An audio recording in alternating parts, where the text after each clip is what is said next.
Đêm đêm ngủ mùi hương, mùi hoa sứ nhà nàng, hương nồng hoa tình ai, đậm đà gây nhớ gọi tên.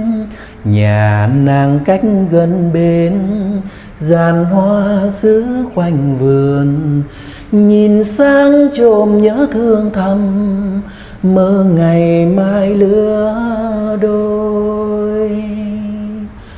Hôm qua mẹ bảo tôi nhờ hoa sứ nhà nàng, ướp trà thơm đài khách, họ hàng cô bác đều khen, nhờ nàng hái giùm tôi màu hoa thắm chưa tàn, nụ hoa còn giữ nhụy vàng, chắc nàng hiểu tình tôi.